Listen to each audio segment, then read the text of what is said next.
And all right, welcome back to Waste Some Time with Jason Green. I am Jason Green, and it's Wednesday, just like that. It happens again. It's just almost like it comes every week. That's what she said. But here we are on Wednesday, and Wednesday 13 is going to join me, and we are going to have a fun hour of quality chat. And who knows what could happen? Maybe some surprises. We'll find out right after this. Just wanna waste some time with you. Sometimes it seems too good to be true. Nobody out there can waste time with you. All right, please welcome Wednesday 13. How are you, Wednesday? Hello. It's good to see you. Another Wednesday is here. These are coming by fast. I was looking at like how many days it is until Halloween or Christmas or the end of the year, and here it is. It's almost over again. Yeah, I got a lot of work to do by the end of the year, but it's all good, fun stuff. I'm looking forward to it. Busy last quarter for both of us. Sometimes I say I would like to just sit around the house and organize things.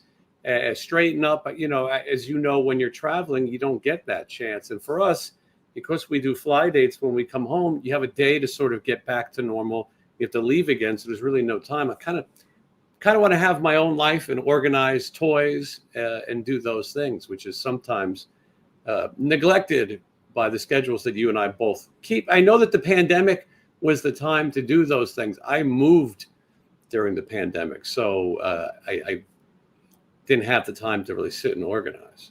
I did both. I moved during the pandemic and then had room to make all this shit. So I planned it out.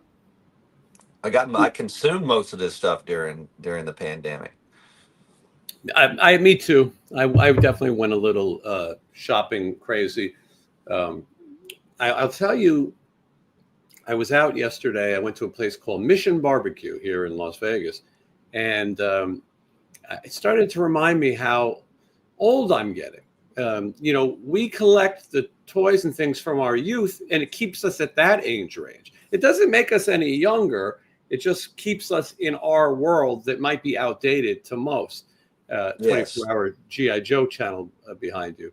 Yes. We like it. We feel youthful, even though when I wake up, I feel like I broke my back every day. But we live in our memories. But I saw these two kids at the barbecue. I'm bad with ages. They were somewhere between 13 and 30, and it's probably closer to 13. And I think they were both girls. Not positive. There's kind of an androgynous look now, which is cool, I guess. And what I thought was interesting is they sat across from each other wearing headphones and never really spoke to each other. Big headphones. And I got the feeling that maybe during the pandemic and things, kids became... I think that happened it was happening before that. I mean, just a big disconnect from parents and then their kids and the world. It sucks. I mean, it's just, I'm glad we grew up during the time that we did. And I think that's why we like to be reminded of. This is my fountain of youth. This is how I never grow old. This is what when I think back to that time, I made it look like this for me. So I can always escape the Planet of the Apes. Well said. It's it sounds cliche because I think everybody thinks the time they grew up was the best, but I can't imagine anyone having a better life than late 70s, early 80s. It was the best. It was the best. We win. I definitely think we win, and it's just so much fun to have this nostalgia that we have. But I was really fascinated. These kids never talked until they left. They just sat and listened to their music and looked at their phones. No conversation. And one would get up to go get a drink or something, and still no, like, hey, I'll be back. Nothing. When they left, they seemed to say like one word each. But Yeah. I thought, when you and I go out, boy, we go out and we tell some war stories. We And talk. They're like wrapping up, going, "Can you guys get the hell out?" I'm we like, close "Sorry." out most places we go. That's true, because we are sharing war stories and laughs. And Mhm. yeah, but I couldn't imagine just wearing headphones and looking at each other. I couldn't do it.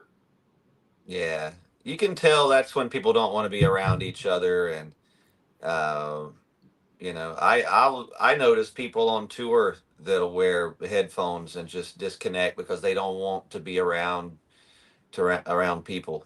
Um, so yeah, it's an escape, but unfortunately, that's what I don't know. Just wait till we're all wearing the VR headsets and we can just escape that way.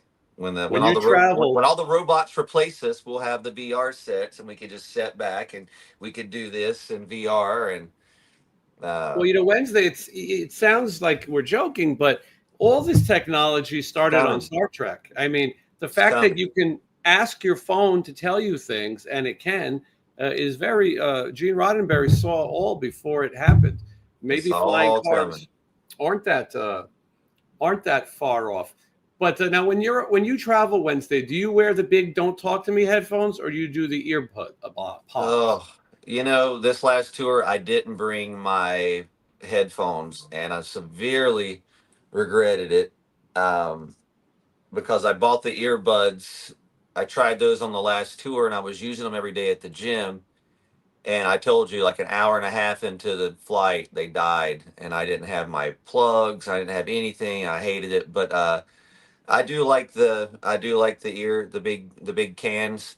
I started doing the Bluetooth ones, even though I know it's probably melting my brain with the Bluetooth, and I probably shouldn't be doing that. At least you But got the big cans. but I do like the cans. I do like that.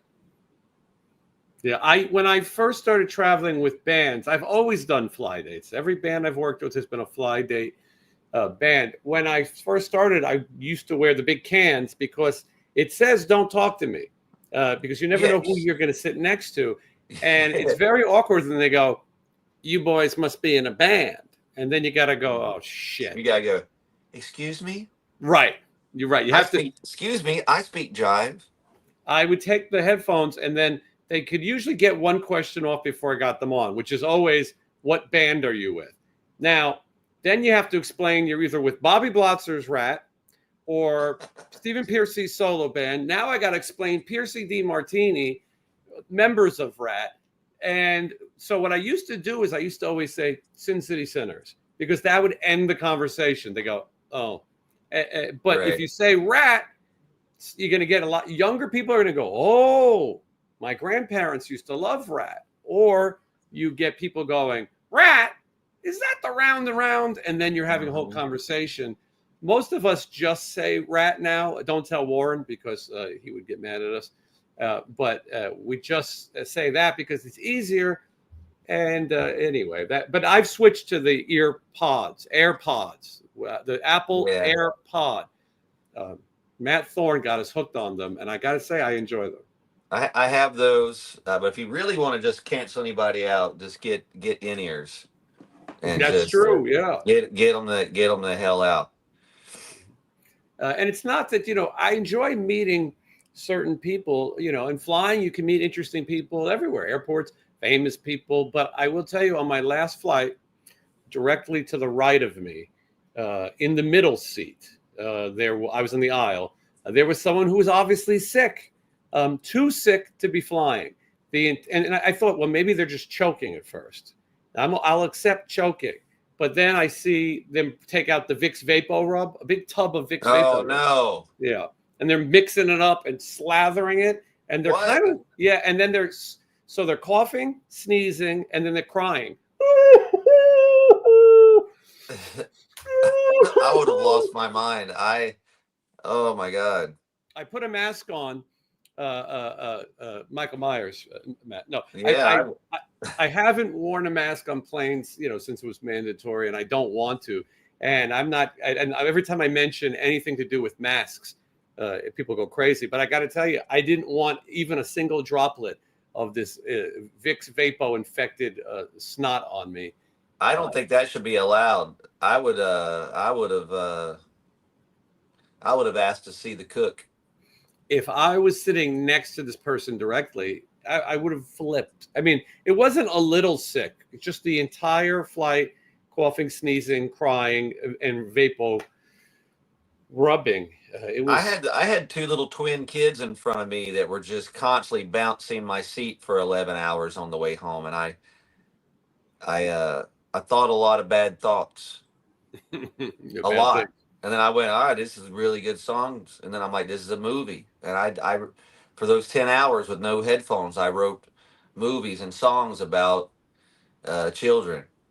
Mm-hmm. I know what you mean. You know? Yeah. 220 people joining us early. We got some questions. We got some comments. Let's say hello. Clint was here first. Hey ho.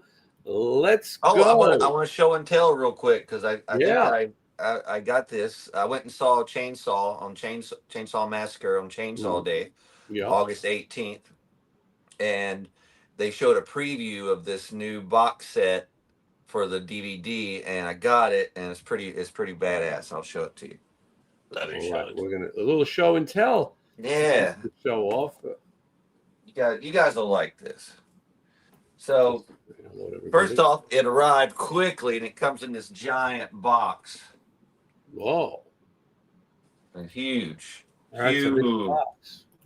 And it's numbered. Nice. What does this thing cost? This is $117, I believe, $120 altogether. Doesn't sound that bad.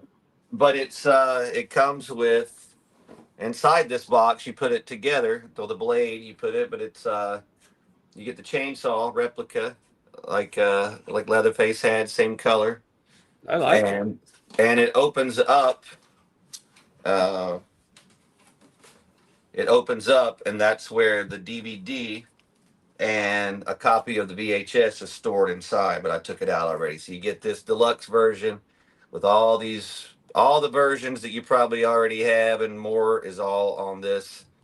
And here's a VHS. I like it. I think that's a cool item. I think it's a cool thing. They could have threw a little more in there for that amount, but I'm all right with it. It was an impulse buy, and it doesn't make any noise though. No, it doesn't. It needs some noise.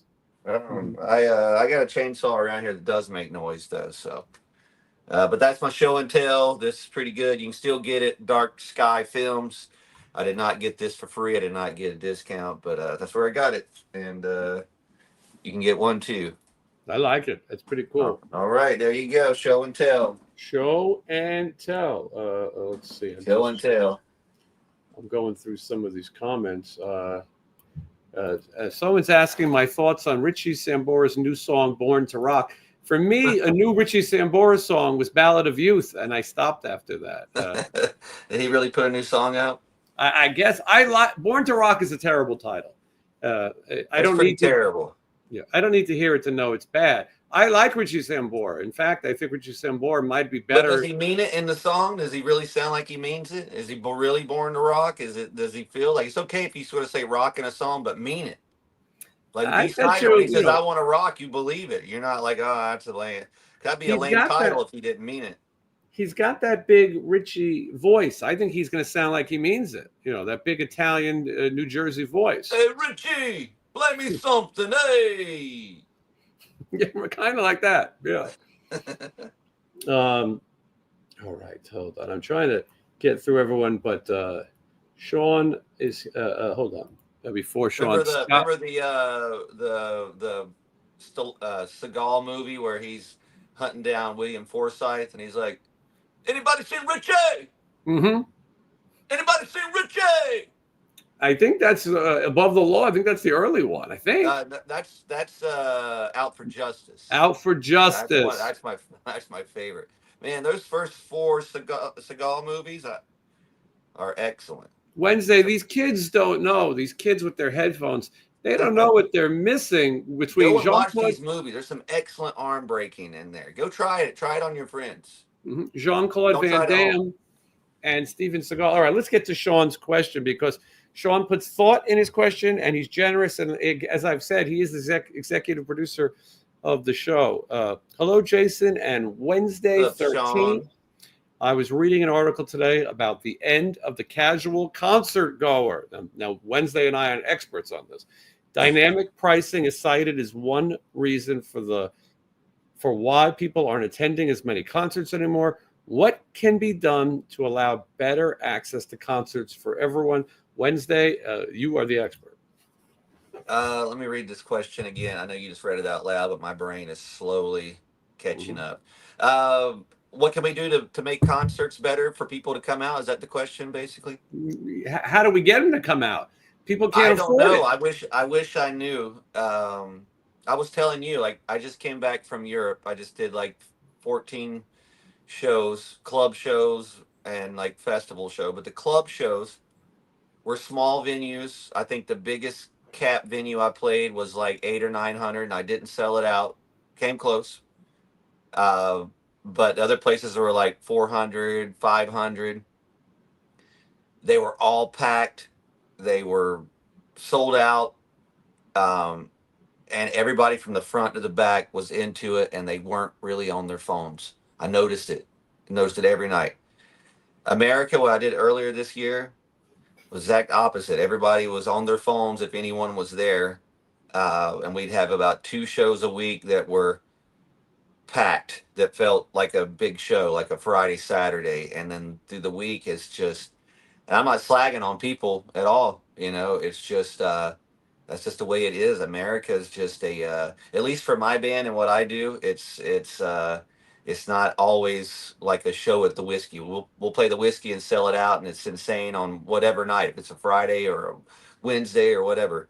But I don't know. I think people are burnt out. I think in America, people get bands so much and so constant, and bands tour so much. They're like, I'll see that band.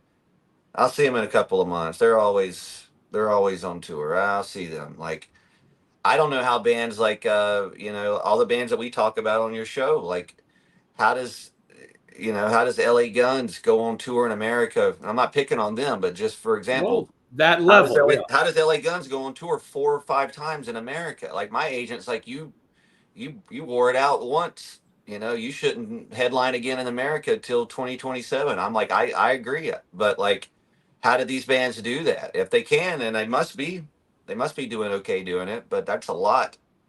Well, here's some thoughts that I have. Some food for thought. One, concert tickets are too expensive no matter where it is. Venues are trying to pay the rent, which are expensive, and no matter what, it's too expensive. Now, I think sometimes there's too many bands on the bill. That could be a problem. People are older, even young people. They got shit to do. You got to watch 4 or 5 bands before you see what you came to. You could be tired. I can tell you that sometimes Stephen and Warren go on pretty late. Now, that's an older audience. By the time they've heard Vixen and Great White and Slaughter and you name it, sometimes they get tired. So I think sometimes shows are too long. Sometimes I think set times are too long also. To me, I think 60 minutes is enough of a band. Unless it's The Cure, 60 minutes. That's it. Play your songs and leave. To cut you off, but I was just thinking, in Europe, our shows happen early. Like, we're usually done. Like, they'll have like shows after us, like what they call discos, or dance turns into whatever they turn into. Sometimes we're done by 9:30. A lot of people take trains and stuff to our shows and then don't drive, and so maybe that's another difference too. I'm the same way. Like, I can't go out late unless I'm at my own show. It's tough for me to stay up unless I'm eating like ice creams and crazy bananas covered in cotton candy or Fruit Loops, or Yeah, no, I get what you're saying. So I think that ticket prices and I think bills are sometimes not as strong. And yes, you said it. People think I'll see it again. Also, we're in a new time where people are unfortunately not as nostalgic maybe as they used to be. In your case, it's not nostalgia. You got to get to the young people who are into the music that you make. For us, we're trying to get to the people before they die. Right. Right. Yeah, and I mean, it's weird. I have an older audience, but I also have a really young fan base and people that are just discovering stuff that I'm doing. And that's why I'm doing some of these tours I have coming up with these bands I mentioned that, that you've never heard of, like Kim Dracula and the Lord of the Lost, those bands. Those are going to be awesome tours for me. Um, but yeah, that's a younger audience, and it'll expose. Speaking of Dracula, Mhm. did you hear what happened to Kim Dracula on the tour bus? Yeah, I did. I saw a video of that. Scary stuff. Scary stuff. Uh, I think uh, about that often. I'm always planning my escape anytime I'm on a tour bus or anything. I'm like, how would I get out of here? How would I climb out? you So, have to. One of the parts of being a tour manager is I get to the venue early and I locate all the exits and sort of think of if there's an emergency, how would we handle it in that situation? But yeah, Dracula was in the back of the bus in the lounge, and the door was locked. The fire broke out on the bus. They were banging on the door, Dracula, to make sure that mhm. Dracula would get out. There's a few things. Dracula does not like fire, does not like a stake in his heart or a silver bullet. I might be mixing things up. Frankenstein really doesn't like fire. No, if you were touring with Frankenstein, tour would be off. But but Yeah. anyway, luckily the people are okay. Dracula and his band. But sadly, they lost all their things. I mean, terrible, terrible stuff. Yep. Scary. Yep. Ugh, I don't even know how that even work about a bus burning down and Crazy. insurance, and I'm sure they're covered, but like, again, going back to why people aren't going to shows, because bands have to rent tour buses, and tour buses are expensive, and gas is expensive, and crew, and everything is expensive. I don't think people see it. Maybe one day we'll do a show. We talk a little bit about the behind the scenes of the business, but a tour bus is going to cost you somewhere around $2,500 a day. It's in that ballpark. Yeah, I And mean, yeah, I want to say I don't do a tour bus in America. I do a tour bus in Europe because they're more affordable, Mhm. and I make more money in Europe to afford them as well. They don't have bandwagons. They don't have anything that's even close to that. Bandwagons are, besides the way they travel, or the, like, everything else is pretty awesome. The showers, everything on it is killer on those things, and they are half the price. So if for my last tour, I was, a bus quote for that would probably be $130,000 for a 6 week tour, maybe, or more. And a bandwagon is literally half of that, 70,000 maybe for a 6 week tour or something like that. So Mhm. it's not cheap to go on tour, and that just covers the rental. It doesn't cover the driver, doesn't cover um, the gas, all that Yeah, stuff. fuel, a driver. Now, your driver can only drive a certain amount of hours if you're on a bus, so he has to get a hotel room to Hmm. rest. Usually, when the band is playing, the bus driver is sleeping. Yep. You pay for And if he's things. not sleeping, he's not a good bus driver. That's for sure. Yeah, and you got to pay for things like dead drives. If you're based out of California, maybe your bus is based out of Texas. Well, you got to pay that guy to drive that bus to you. Bandwagon's located in Indiana, so when it travels to us, I have to pay for 3 days to get it out here and 3 days to get it back. So I'm paying for a whole week of nothing, but paying my driver and paying for the gas. Um, so, but I have found a solution for that. I'm not going to tell you. Yeah, well, you get I'm a. not going to tell you. I'm not going to give out my contacts. Sounds a very like enterprising. Sounds like you're onto Hmm. something. Hmm. Uh, enterprising, I should say. But anyway, things are getting tough out there. And look, I mean, economy. I don't know. I heard that eggs were going to be cheap, but I don't know what happened. But I got a carton of eggs in my fridge right now. saving them. I No, no, I ate some of them. I'm gonna save the rest of them though. Now we're talking about it, but Man, I am not good at cracking eggs. And when I crack and I get a shell in my egg, and then if I don't get it out and I taste that shell, it ruins my entire meal, my day. I don't know how you feel about eggshells in your eggs, but I don't like it. I don't usually make eggs. When I did, I would get like the egg yolks in a carton kind of thing. So there's Mhm. no. I like it shellless. So you get the. Gotcha. I mean, that's kind of what I'm getting down to. I should just do that, but I'm not good at cracking the eggs. I just make a mess everywhere. I just want to get that out there in the public. I'm starting a new thing. Those dial-a-date meals, meal delivery service, whatever it's called. I'm going to try this one called Bistro MD. Doctor is behind it, and Uh-huh. I'm going to have diabetic meals delivered to my house.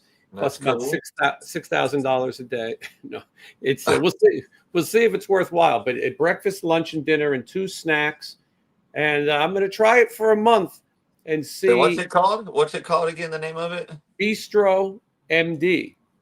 Okay. There's two big players. There's Factor and there's Bistro MD. I went with Bistro MD because they can suit a diet, gluten-free diet or a diabetic diet better.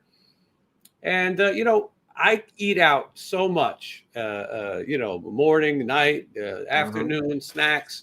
And I thought maybe it'd be good to start to eat at home, eat some healthier things, and being a diabetic, really touring at least, it is just a nightmare, because you're up, you're down. I give Brett Michaels a lot of credit. Now, look, he's got an entourage and all that, but still nothing you can do when your blood drops. We had it the other day.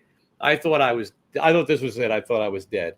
And I should know to carry candy and these rely on things. But anyway, I think these meals could help. I'll let you know. I'll let everyone know, what it is, how I it mean, does. I cook at home too. I don't have a meal thing like that, but I try to eat better. I try to eat during the week. I cook at home sometimes, and I make my chicken in my air fryer. And I was just again, I was gonna text you the other day and just go, man, how weird am I? So I was sitting there eating dinner by myself the other day, and I watch YouTube on my phone, and all the things I could have watched. What do you think I was watching? You're never going to guess it, but it was just I was watching Love Connection for like I want to go. 45 minutes, and I'm like, is this what I'm doing? Am I really sitting here in 2025 watching an old episode of Love Connection while I eat? Yes, Mhm. I Yeah, am. well, That's a great show. you're maturing. I love that show. Still a good show. I'll be back in 2 and 2. Yeah, I Uh, remember. Yeah, yeah. Somebody was saying that Ghost should take you on tour. I agree, but yes. the Take other, take me. I went and saw the Ghost. The kids love it, and I've never seen an audience in the last 20 or 30 years that was so excited by the Ghost, and kids were crying. It was like seeing Elvis. They were so into it. But Hmm. what? And then I'll tell you another band. You know a band called Hosier? Hoosiers. Take off, you hoser. No, there's a No, band called I'm not familiar with them. Hosier. I said it Hosier? right. Hosier? Hosier. It's the I person. Anyway, they had a song called "Take Me to Church." You know it. You would know it. I might. I don't know. Anyway, Blas Elias says that he went and saw Hosier with his family. He flew them to Washington because he's got Hmm. kids and the kids are musical and they loved it. He told me it was the greatest thing he's ever seen. And he was speechless that how incredible it was. Because you have to go see Hosier. There's nothing like it. This guy can sell out arenas, It's a and guy. A it's a Hosier. guy, but there's other people. He is the band, but he's also Hosier. And look, I don't know, but I've never heard a review, and we're going to get a review in just a minute, but I've never heard a review I thought you so were saying that movie Hoosiers with wasn't that with uh, uh, Gene Hackman. yes, I was gonna say the guy that recently is deceased. So a lot of people are excited by Hosier. Look, I don't know anything about it. I thought you would know. You'll know that church I song. man, I don't think I would. I You'd be surprised. You think I don't like food? I don't listen to anything new. The problem is you tour so much. You're in airports or you're in Yeah, clubs at sound check. You're going to hear it. You know this church song. maybe I do. But Someone was anyway, playing Tool one day at our sound check. Every day I heard it, and I was like, "Who is this woman?" They keep playing every day. Like, that's Tool. I went, "That's Tool." I don't really like Tool. But anyway, Wednesday, it's been so long since we've been able to sit down and have a good chat. The weekend's coming up. It happens every week. Wait, oh, you got a Star Wars soda there, huh? Who is that on your Do I? beverage? No, I don't. This is Dr. Pepper Cherry. Oh, I thought there was But I did have the Star Wars in Europe. It was all over the sodas there, and all of our rider was Star Wars every day. I'm like, oh, cool! Look at the that. Zero ones have the original characters from the first Mhm. trilogy. So, Yes. Sean says, I've been eating much healthier since my anxiety started. I've cut out alcohol, caffeine, and fast food from my diet. That's a good way to do it. It's been difficult because I love coffee and wine, but I feel better. Oh, 100%. You gotta make some moves. Now, the weekend is coming up, as I said, and people are looking for a good movie to see. Now, I hear all the kids telling me about this thing called Weapons. Yeah, everyone says it's good. Well, I don't know about that, but let's ask Ryder B right now. Ryder, how are you? What's Oh, up? I haven't seen you. Long time no what's see. up, dude? It's What's been a up? while. Ryder, we're all torn on whether or not we should see Weapons. I don't like the title, I'll tell you that. Now? First of all, the movie's obviously rated G, right, Ryder? Yeah. All right, good. Tell me about it, please. Well, I really like it. I definitely recommend it. So has any of you seen Barbarian I by haven't seen chance? that either, and I heard that's really cool too. But Same I director. Yeah, it's the okay, same all right. director of Barbarian, and that movie is great too. But well, Weapons, I think Weapons is a really good horror movie, and it's fantastic. Um, so the Ryder, it's movie, about kids, right? And these kids go missing. yeah, it's about these kids that were from the school, and then it's like one night they just ran off and they were never like seen again. And then that was from the beginning of the movie, and then like the movie is actually like it's kind of like chapters in a way, but it's not chapters, but it's kind of like that. It's like it's kind of like a story of like people throughout the movie. So first off, it's this teacher, and she, it's like, let me see. Huh. Well, it's this teacher, and it's like these kids are gone and everything, like They're I think blaming she the like, teacher, right, Ryder? They blame the teacher. yeah, yeah, yeah, they did blame the teacher, and then there was one part I remember where, like, at the end of her story, it's like like she's at this like house in her car, and then like this like monster kind of, this kind of like monster person comes out, and then the person goes in the car, like she's sleeping in the car, and then she comes in with like some scissors and just cuts her hair, like, and then that's the end of her chapter. um And then one of my favorite chapters was about this teenager. He's like a kid. He's a teenager, and I think his name was like James or something like that. Jason, have you seen Weapons? I haven't seen it. No, I was Yeah, waiting for your review. yeah. Um, so James is this kid. Like, he's kind of like a drug addict kid, and then he's like, he gets like pulled over because like he gets like pulled over for some reason, and then he gets punched in the face by a cop because the cop gets like stabbed by like a needle that's in his pocket, Oh, and then the that'll do it. cops punch him in the face, and then they like knocks him out and stuff, and then the cops like he's like if I see you in this town again, it's gonna be like bad news for you or something like that, and then so he's like It's in the like First town, Blood. Yeah, just like First Blood. I was gonna say that didn't turn out so good for that cop, but go ahead. yeah, definitely. So the cop leaves, and the kid is in the town, like he's in the town, and he's trying to make some money, like he's really poor. Like I think he lives in kind of a tent, like in kind of like the woods, Mhm. and then so he's in the town, and he wants to make some money.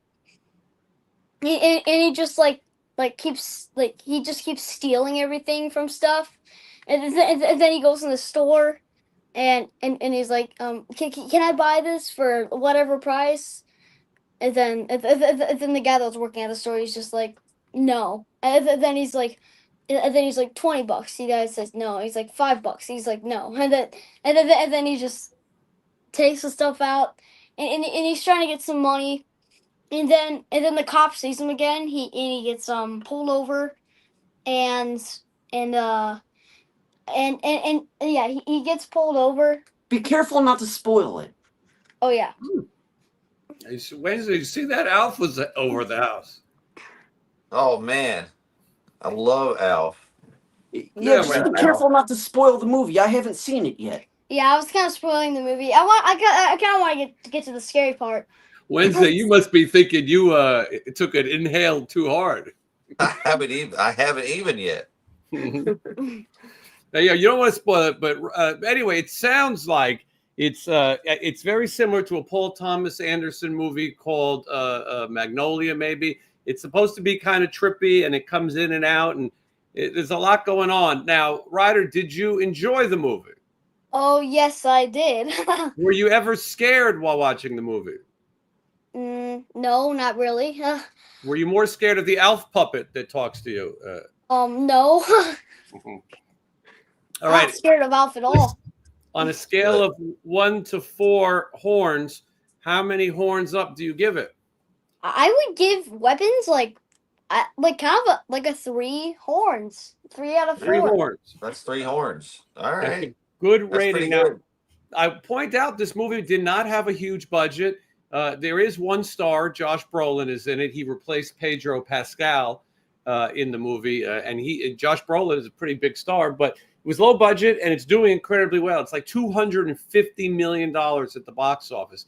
That's a lot of millions. A lot of millions, especially in an age when people aren't really going to the movies. Now, I want to point out, and then I want to talk about Texas Chainsaw Massacre before you go, Ryder. But somebody says, this kid is the cutest. OMG.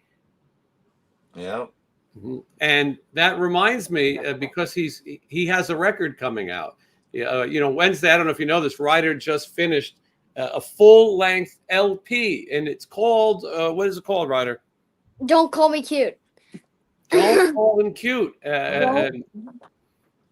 That's why he had to stand up. He's like, I don't want to hear it. That's where he draws the line. But do you know when the record may be available? November 1st, and I'm gonna have a record release party on November 1st at Bar Sinister. I won't be here. I want to be on tour. I want to be on tour. I might be there. All right, you have to go for me. I'll FaceTime me from there. Yeah. So anyway, but that's exciting stuff. New record. For those of you who are just tuned in, Ryder is a lot more than a young movie reviewer. He is a talented singer, guitar player, and a drummer. Ryder, I was checking out your guitar solo on "I Want to Be Your Dog," and it was pretty damn good. Did you see it Wednesday? I just saw it. He has And style. It's awesome. Good job. Yeah, you did. I wanted to shred on that part. It's cool. That song is just such a fun song just to do whatever. You kind of can't mess up on that song. You notice that? I Yeah. played it every day for a year. I get it. Yeah. I know my band covered it too. I have a version of my band doing that from '96 or something, I think. I'm glad that young people are still embracing punk rock and some of the things that became before us. And that's Ryder. You're keeping it alive, Ryder. Somebody has to do it. Just 9 years old, right? When's your birthday, Ryder? November 18th. Uh-oh, it's creeping up. 10 years old. You're going to have to Yeah. get an Amazon wish list, and then maybe people can furnish your house. It's all just gonna be like Nick of Toys figures or Trick or Treat Studio stuff. That's pretty good. Wait, and by the way, about weapons, there's this creepy like aunt in there, like she's an aunt and she's like really creepy, like she's taking over the house and stuff, and she's kind of like someone's like spirits and stuff, and she's just like a bad guy, and then so actually the person who played the aunt was actually Uncle Buck's wife.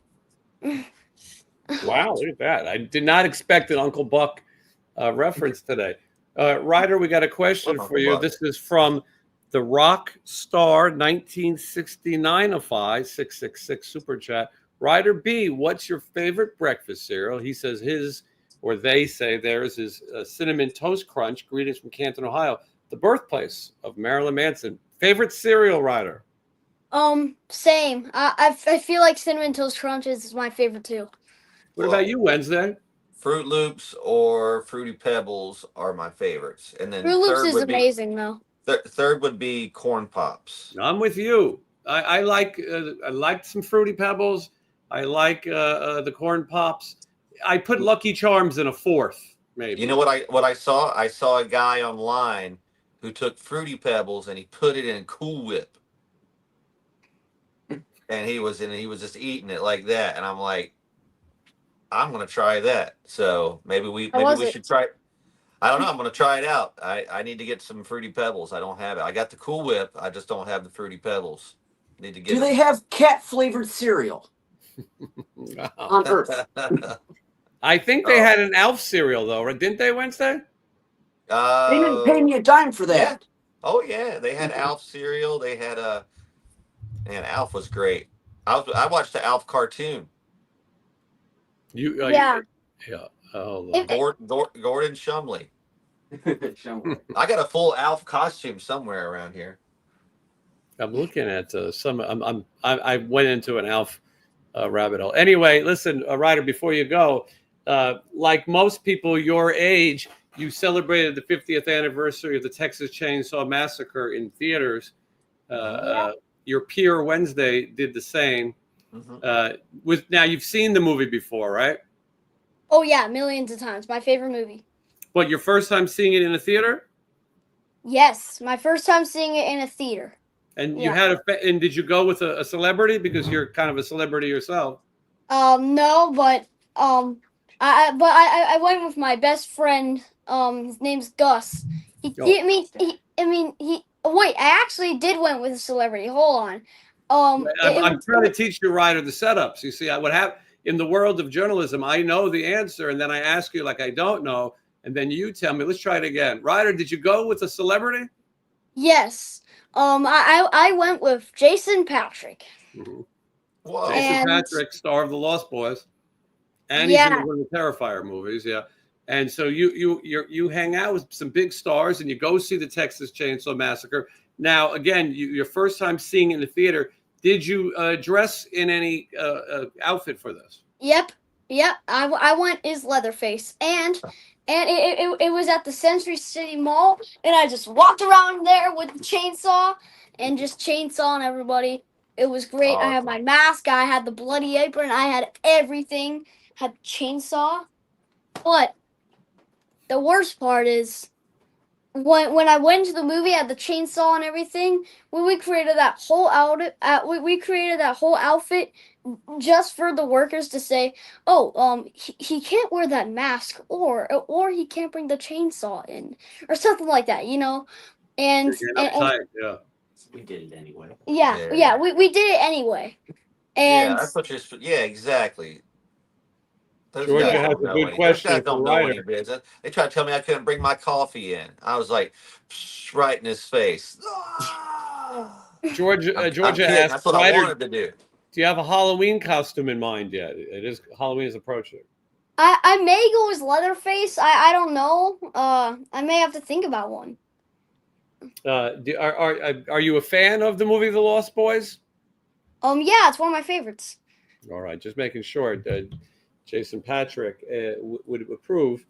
Let's see here. Yeah, a lot of people are saying the Ryder's gone Hollywood. Now that Ryder is hanging out with A-list stars, pretty soon you'll be dating Julia Roberts.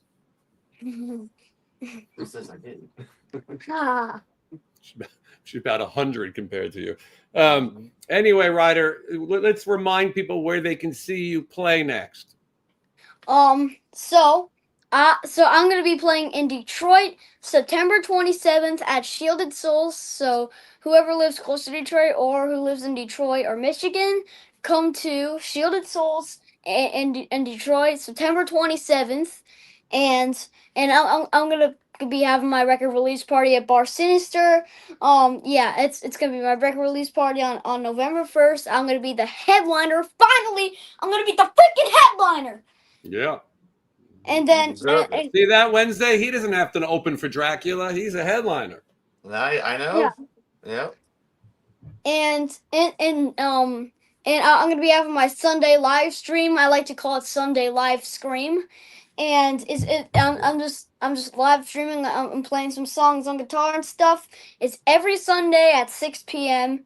So whoever wants to watch the Sunday live stream of me playing guitar and reading you guys' comments, just go to the Sunday live stream on what? On Instagram. On Instagram.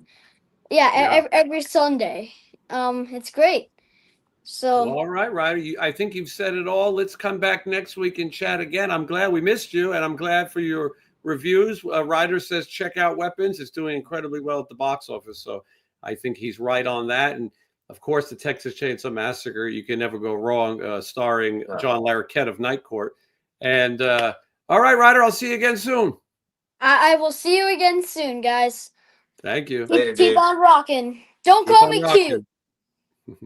I like that kid. He knows his stuff. I like him. He's smart. Yeah, he's good. Smart. He likes good music, and he hangs out with Alf. Mm-hmm. And Michael from the Lost Boys. Mm-hmm. And I do have an Alf costume somewhere. Maybe I've got the head in here. It sheds a lot. You know that I bought one. Jason Patrick and Kiefer Sutherland were both banging Julia Roberts at one time. And together at the same time?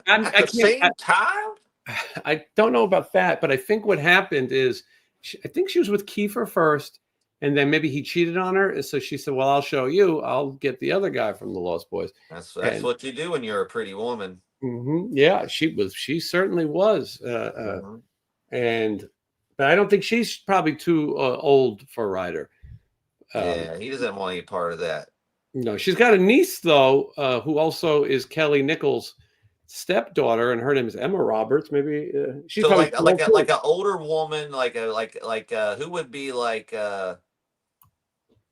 Julia Roberts to Ryder's age, like Millie Bobby Brown. No, older than that. Maybe like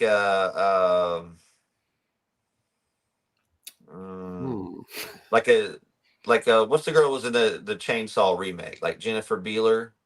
I think she's too old now. Yeah, but I'm just saying, like who would be like a Lisa Marie? So Lisa Marie. There's got to be. What about Jennifer Love Hewitt? Yeah, something like that. That's what I'm saying. Like, that age.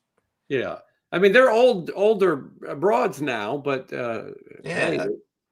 So that would be like old to him, but like saying someone like Julia Roberts, that's like Lucy. Grandma. That's like Lucy. Yeah, no, I think you're right. Yeah. Jamie Gertz was incredibly hot in the Lost Boys. I told you the story on the show before, but I meant Priscilla Presley, not Lisa Marie. I meant Priscilla Presley. Right. Yeah. We met the owner of a basketball team. I know nothing about basketball, but his partner in the team is Jamie Gertz, her and her husband, and she's a partner in this basketball team. And he invited me to sit courtside. I thought, would it be awkward to bring Lost Boys items to get signed while the game was on? Hey, you signed this? Just pass it along. Like when you're at the concession stand, someone buys a beer and you got to pass it. Just pass that and this pen over there. Let's see.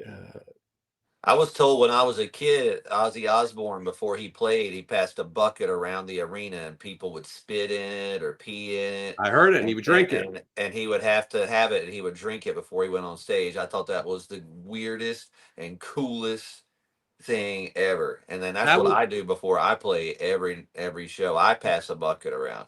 That was in the days of Knights and Satan services and all the ridiculous rumors that that was back when it meant something.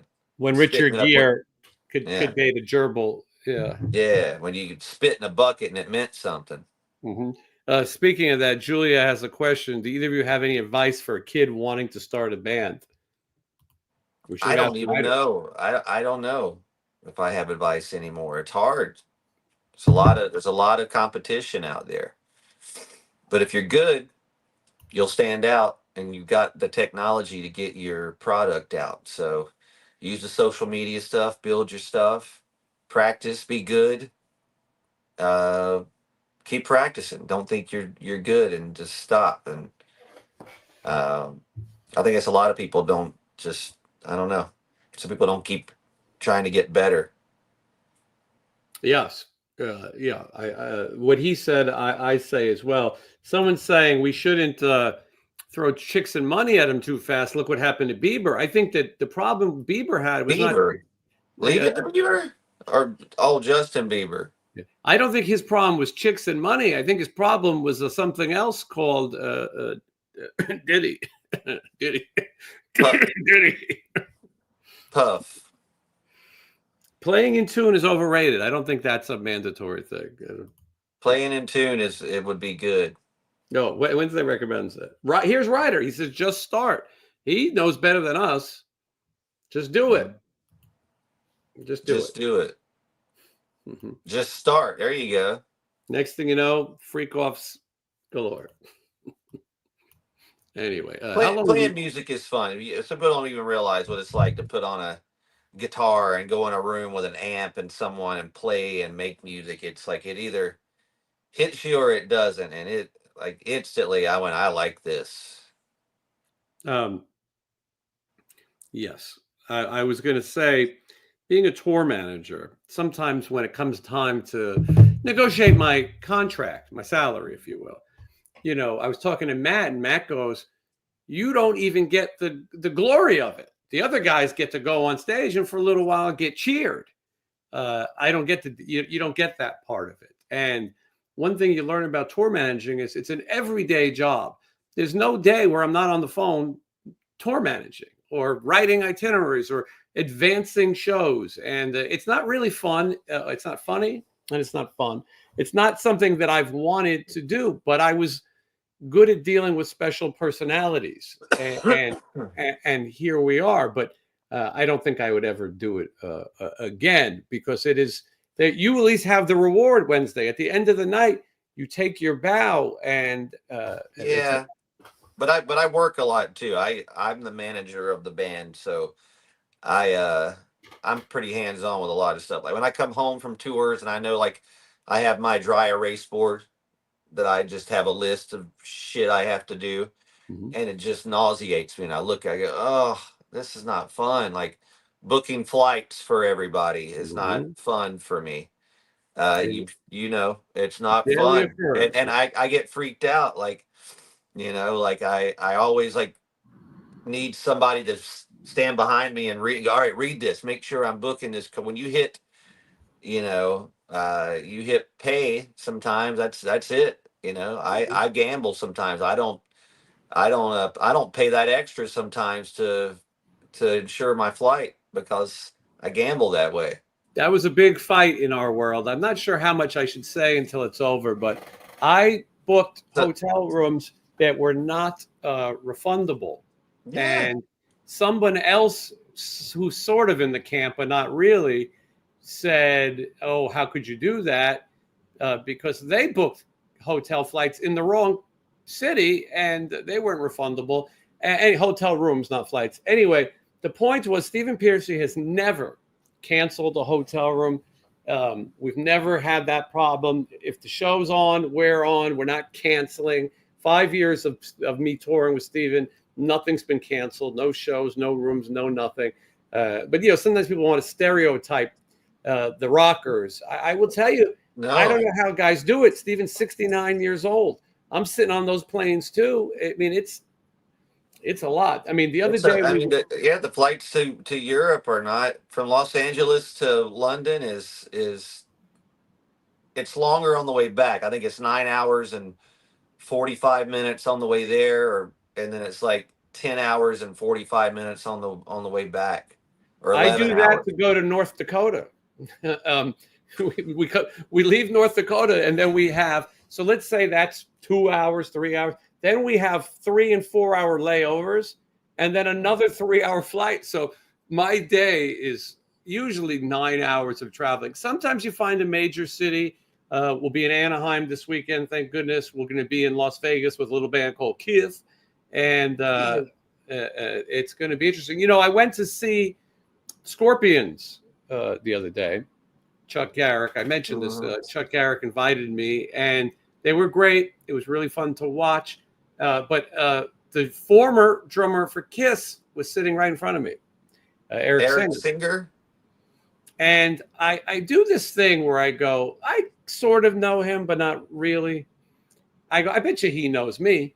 So what I do is I wait and I stand on the end, and I wait and see, will Eric Singer walk past me, or will he stop and say hello? Right? And listen, if he didn't say hello, that would be okay. No, he came right over, and he was actually very nice. I wanted to ask him, hey, Kiss, what happened? But, I'm sure he gets that every day, all day. I would love him to come on this show, though, and tell me why he does not want to play with Kiss. I would love to hear that. He doesn't want to play with Kiss? I didn't know that was... I don't know that. I don't want to put that out there, maybe. Right. Eric's always been really cool to me. He's been awesome to my band when we toured with Alice Cooper back in the day. He gave our drummer all new cymbals, which are probably courtesy of Kiss. I've only heard good things about him as far as those things he's great. go. He's always been cool, and he's always said hello to me when I see him. I think he's a killer drummer. I thought he can sing too. I love that album he did with Kiss, the Revenge Records. One of my favorite Kiss albums. It's my favorite album without makeup. Without a doubt. Yeah, well, it's definitely a good record. He, he was a big part of what they do. I don't know anything about it. My hunch is that they made him an offer and he didn't think it was enough money. That's my hunch. Don't know that. Can't prove. Think about all the bands he's been in. That's crazy. Badlands. He was in Black Sabbath. Black Sabbath is true. He was in Badlands. He was in Alice Cooper. Yeah, he's in Kiss. He was in wasn't there something else he was in too? The Eric Singer Project. Yeah, I thought there was something else he was in, but it's still pretty cool. Black Sabbath, Alice Cooper, Kiss. What bands did you play with? Mm-hmm. So I think I don't know. Look, there's still time. Maybe they'll work it out. But these YouTube shows, everyone's looking for a clickbait headline. And so how about me? Can I get a table dance? Maybe Eric Singer. That's what I'm saying. You need that song synced up like Stern used to have. I'm glad you remember that. I heard it instantly when you. I mean, I can't say it, but yeah. But maybe Eric Singer would come on here and just say, you know what? Fuck those guys. Those cheap fucks. I mean, you never know. Stranger. You're looking for someone, but it's not Kiss. That too. Thank you for the super chat. This is Metalhead. Yeah, you got to solve the puzzle to read his name. But they say you don't get paid to play, you get paid to travel. 100%. Vixen was with us this last show, and they said all of this for 30 minutes. They played 30 minutes. They traveled, probably 18 to 20 hours of flights. I enjoyed Vixen, though. They were very good. And then after that was Quiet Riot. Wednesday, it was slightly awkward that at sound check, Quiet Riot, the guy who wrote the songs is on stage while this other band is coming to load in. It was a little interesting.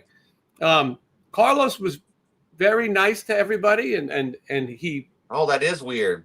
Yeah. Oh, blue. Okay, I'm like, psh, all right.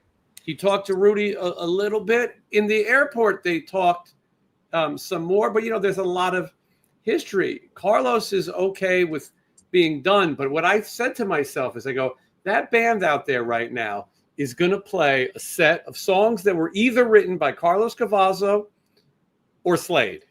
And the guy who wrote those songs with Kevin DuBrow, of course, and maybe one Randy Rhoads song, not positive, is sitting in the dressing room. And it was strange when Carlos, I sent a car to bring him around, they were starting Bang Your Head while he was in the dressing room. And I said, how can they be playing that if you're here? It's not possible. Listen, everyone's got to make a living. It was a fun show. I think fans enjoy it. I think people bought extra Bang Your Head merch from Carlos that night. That's probably about as weird as when you're hanging out with Blas and you hear Slaughter, right? It's weird.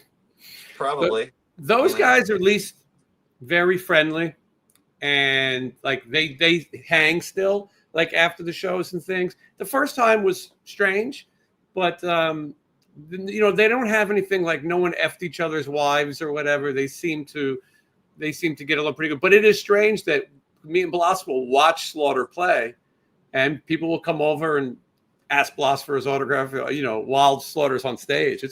It's strange. I mean, look, maybe one day Blas plays with Slaughter again. I feel like that could happen, but who knows? I'm just giving my my thoughts. But it's strange. Also, Jizzy Pearl is the singer for Quiet Riot. He was the singer of Rat for 6 years with Warren DeMartini. So that was also awkward because I don't think they've seen each other in a while. I met Warren DeMartini when John Corabi and Jizzy were in Rat. I remember those years. Yeah, I remember was that. Was it a good experience? John Corabi thought I was somebody else and came over and started talking to me, and then we realized I wasn't who he thought I was, which is good because it wouldn't have been good if I was who he thought I was. But either way, it was cool. I was really drunk. I barely remember it, but I think I was more excited to talk to Jizzy because I love Hate. Mm-hmm. Yeah. It was unfortunately they didn't play Love Hate that night because it was a shorter set, but it was a fun show in Minot, North Dakota. Have you been to Minot before? I have not. It rhymes with why not. Yeah, I feel like I would know that. I don't play around those parts that often. Maybe one day. The what they call hair metal. I don't like to use that term. I think it's a derogatory. I just heard Eddie Trunk say that, and I'm going along with it. But it's big in the Midwest and the middle of nowhere. I spend a lot of time. There was nothing. We got off the plane and we drove for an hour through cornfields, sunflower fields, and saw nothing. We said, how do people get to the show? Did they just come out of the hills? I mean, it was something. People live in hills. Question is a technical question. Does Wednesday's band use drop C tuning or drop B? It is drop C. Drop C. Just like that. Drop C. It just sounds... I used to play All the Murder All stuff first album as standard, and then when I started my solo stuff, I did the drop C tuning, which I thought would change things up, and it did. It gave me more. I can do all kinds of stuff now. Did you know that Christmas songs are written in the key of C, not drop C, but Christmas songs are in the key is just I can sing good into this key.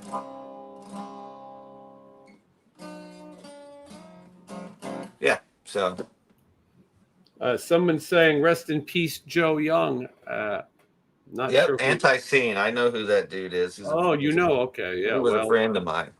Rest in peace. And I don't know if you knew or were into the band Mastodon, but their guitarist Brent Hinds passed away. He was in a motorcycle accident, and that was pretty big news in my world or all my friends and stuff. That dude was an OG madman. Someone was asking me if I had any stories about him, and I didn't really know how to tell the story. And uh, but it's an insane story.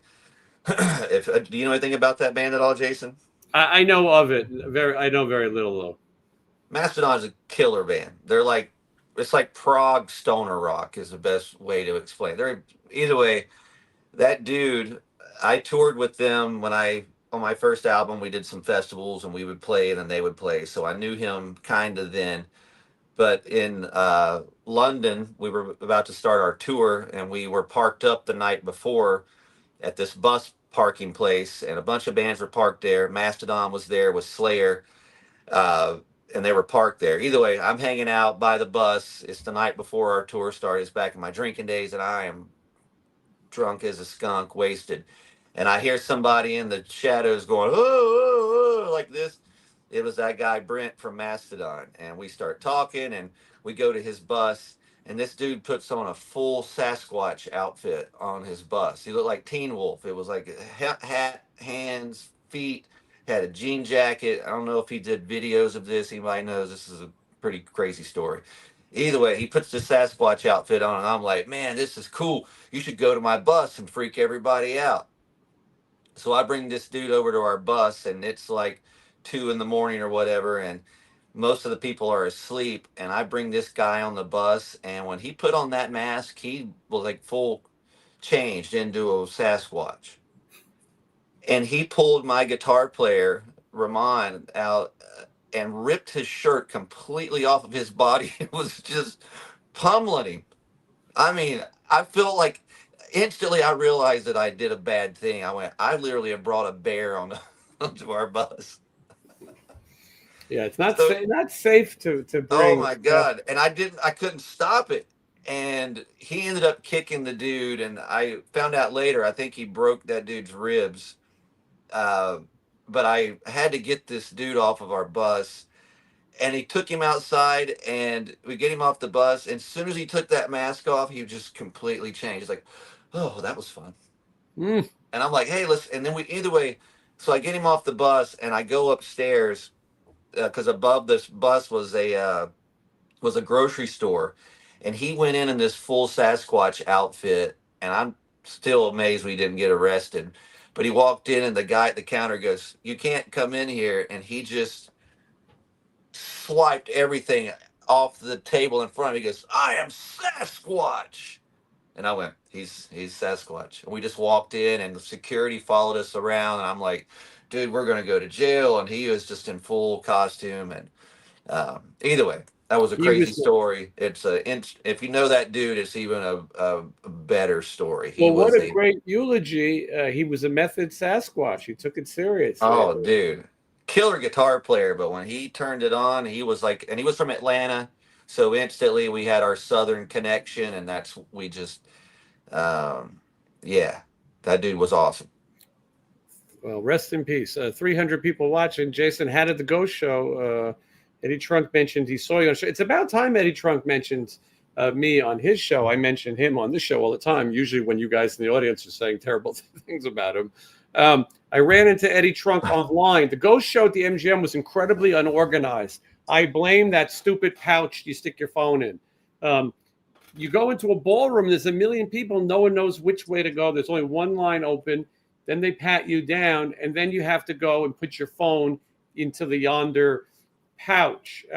I did not have to pouch it up because I'm a type 1 diabetic. And if you have one of these things, and the glucose monitors on your phone, they will allow you to use it, but you can't hold your phone up.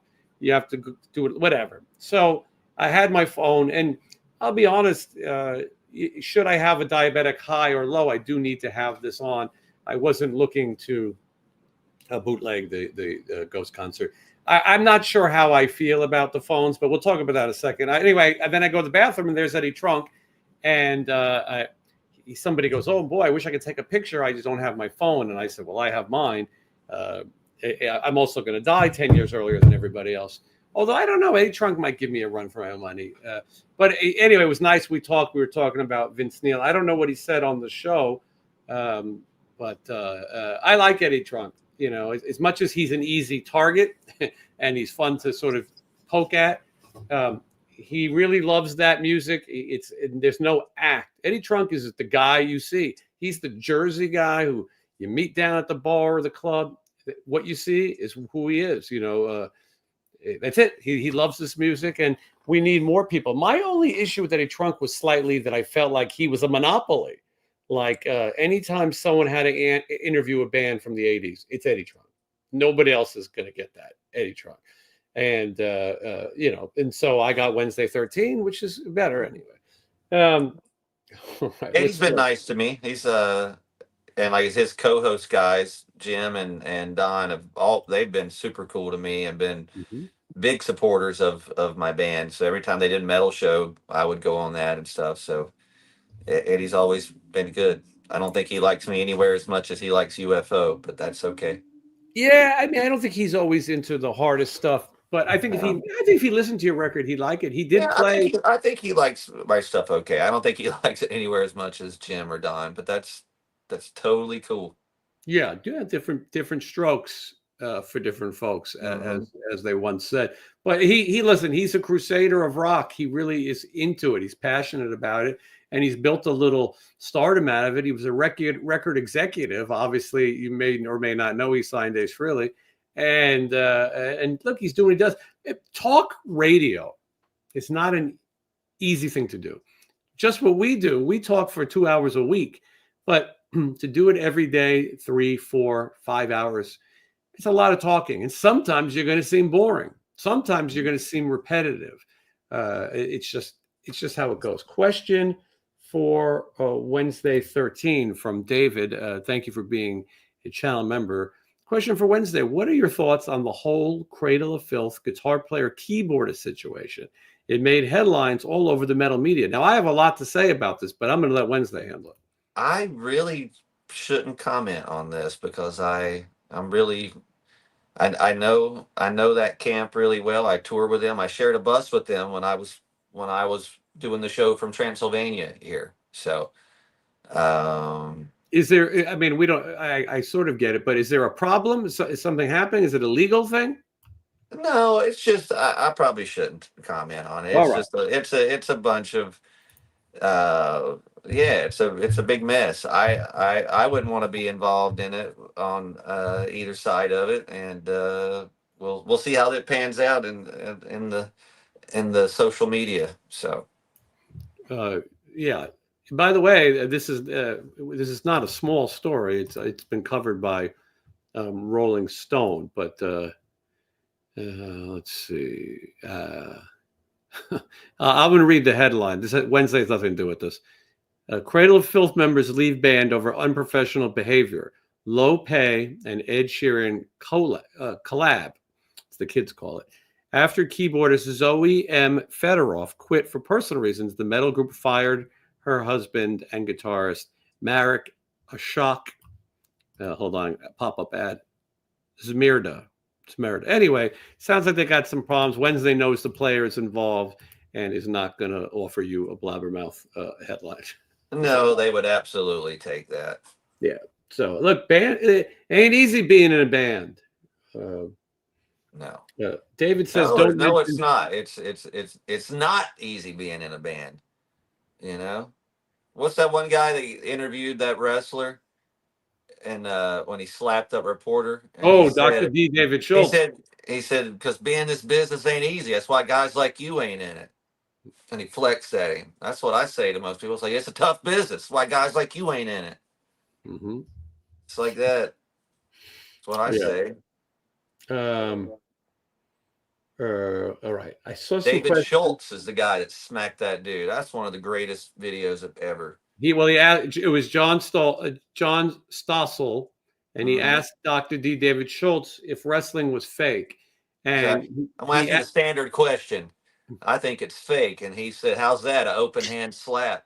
Mm-hmm. Is that and fake? A lot of people thought he was protecting kayfabe for the company, for Vince McMahon and the other wrestlers. And look, that's what happens. That back then, wrestling was very protective over the good guys and the bad guys. I And loved it. That guy was the best. Have you seen the video of him? It didn't age very well. You can still look at him on YouTube where they did like a skit where he's like at home with his wife and kids at the table, and they're like eating breakfast, and he's just yelling at the kids, like being like, it's amazing. It he, makes me smile. I believe he was a bounty hunter. He is. He's the best bounty hunter since Dog. I wouldn't mess with him. No. You know, he if he could slap John Stossel, think what he could do to everyone. Someone asking me, what is my favorite Ghost song? It's a tricky question, but there's a song called Pro Memoria. It's on the Prequel album, and it is the most depressing song. And sometimes I like a good depressing song. I like a lot of their songs. That newest one gets stuck in my head every time I think about it. The Blasphemy, Heresy. It's crazy how catchy his songs would be. And They've always been catchy. First, I told people it's the first 3 records. If you're going to start with Ghost, do the first 3. Prequel's pretty good. And then Prequel's probably one of my favorites. Yeah, I think it is too. And then I hear this other stuff, and I'm like, you know what? Even these weird singles, like, oh boy, they've got some catchy songs. I haven't given the new one as much of a listen, but I did like the Satanized song a lot, and I liked the song after it that they released. But yeah, they're great. They're great live. I went to their DVD or movie they put out, and we had to put our phones in the pouch, and I was okay with it. Yeah, so I don't know how I feel about it. Some people say it's a better experience. I don't know if it was that much better. I mean, you don't use your phone during a movie. Yeah. For the most part, most people don't. I mean, some people do, but so just you're a performing artist. Would you like to see people not use their phone when you're performing? I noticed it a lot in Europe. People weren't using their phones a lot. I thought it was amazing. They were in the moment. It was killer. I enjoyed that. I don't really care what people do. I once went to see the Eagles, and I don't like the Eagles, but this chick told me she had free tickets. She didn't tell me that they were like $10,000 free tickets, and we're sitting with the president of MGM and Irving Azoff or whatever. And I went wearing like a Ramones t-shirt and short. Anyway, we get there a little late. The Eagles are playing, so naturally I take my phone out because I don't want to hear that shit. And it was like history of the Eagles night, like everything the Eagles have ever done in one show. And then someone comes over and they told me, hey, you can't look at your phone. And this is early. I mean, this story is 15 years old. And I go, what do you mean I can't look at my phone? Oh, no, the Eagles don't allow that. And I go, what a bunch of old, stuck-up, pretentious scumbags. And it was the most boring show I ever saw. Although at the end, Joe Walsh comes out, and he's like Tommy Lee. He's got a helmet with lights, and he's doing like a titty cam. And really, Joe Walsh is the only cool Eagle. Rest in peace, Eagles. Is he sober, or did he go crazy off the deep end again? I think he's sober. Yeah. Let's see here. He waited to the very end to get sober. Yeah, well, he's good. I'll tell you that. He's excited. People get mad at me for not liking. His Maserati goes 185. That's what I've heard. He lost his license. Now he can't drive. It was safe. The Eagles is too safe for me. 1977 was the year of punk rock. I don't care about the Eagles. It's just so white and so safe. Now, by the way, a lot of times in my life, I've regretted saying these type of things. I don't think I'll change on the Eagles. Don't get me wrong. I appreciate a song here and there, but it's not. And I feel bad that I took the spot of somebody who would have enjoyed it a lot more than me. That's the other thing, because this was still. I had a similar situation. I ended up at a Billy Joel Elton John concert in the same situation, and I was like, I shouldn't be here. But I am. I'm going to eat these chicken wings for free. I used to say that I did not like Elton John. I didn't think but I've seen him here in Vegas a couple of times at his residency. And I was fairly impressed. And Billy Joel I've always liked because I grew up on the East Coast, and I always thought Billy Joel was one of the great American songwriters. You know, Billy Joel would talk about songwriting, and he would say, like, you try to get into a habit. It's songwriting time. And he'd say, I would put like my songwriting hat on, and I would go down to this restaurant in the Village in New York, and I'm going to write songs today. He said, and people would look over and they'd see me with my notepad. Oh, Billy Joel's writing some songs over there. And he would say the day would go by and I'd write nothing. You know what I mean? Because some days it giveth, and some days it taketh away. I thought Billy Joel was a little person at first. Well, he's pretty little. Because I saw the Uptown Girl video, and when I was little watching it, he looks like a little person when he's walking in that camera angle, when he's like walking beside, I believe, his future wife, when it's showing her legs. Christy Brinkley. Yeah, and he's like walking. He looks like a little person. He's so little. And I was like, Mom, can we watch that video with that little guy? And she's like, he's not little. He's fully grown. Classically deceased. Will you both be at the Hollywood show? He's going to be there to meet Mr. Feeney, also known as Kit, who is also 100 years old. Yes, I will be there. I'll be hanging around there one day. My plan is this, for anyone who would like to stalk me. I will be at the Hollywood show on Friday and Saturday. Then on Sunday, check this out. The same convention space where they do the Hollywood show, they're doing a cartoon convention the next day. And they're going to have like voice actors and toys and cartoons. So I may have to go back in the morning. Then on my way out of town, I'm going to go to the Creep IE convention that you and I were at last year, CreepyCon. And because it's on the way back to Vegas. You go from Burbank, Ontario, drive home, and I want to meet Punky Brewster. That's the only reason I'm going. Punky Brewster. And there's some filming locations in Ontario that I found that I was surprised exist. So anyway, if you're there, come say hello. Me and Wednesday will be there. And I don't have any guests. So Sean has guests, though. Sean is putting on the world's first Last Starfighter reunion. And I'm going to watch The Last Starfighter again before I go. I need to see it again. I liked that movie a lot when I was younger. I just haven't seen it in forever. I'm going to brush up. Sean Brown has a question. Thank you, Sean. Very generous. Wednesday, I was looking at some of the bands that Murder Dolls played shows with in 2002. I was 15 at the time and remember how many new bands there were that year. You've played shows with Papa Roach and Breaking Benjamin. Did any band stand out to you at the time? Good question, Sean. I didn't know I played with Breaking Benjamin. Maybe I did. I know I toured with Papa Roach for like 6-7 weeks across Europe. That was a long tour. That was a tough tour for us because our crowd hated us, but we kind of liked it. At least kind of liked it. Then it was like, man, they really don't like us. But I became pretty good friends with the front guy and Papa Roach. I saw him recently at the Wacken Festival. We caught up, but I don't know. Bands around that time. I'm trying to think. I don't know. None to think Marilyn of. Manson, right? Yeah, that were before. Manson was out mid-90s. I didn't realize he's asking for newer bands. I see it. Yeah, there really wasn't. I thought he was asking who you toured with. Yeah, newer bands. Yeah, there wasn't. I mean, we only toured for like a year around that time, and the tour we did was Papa Roach and Iron Maiden.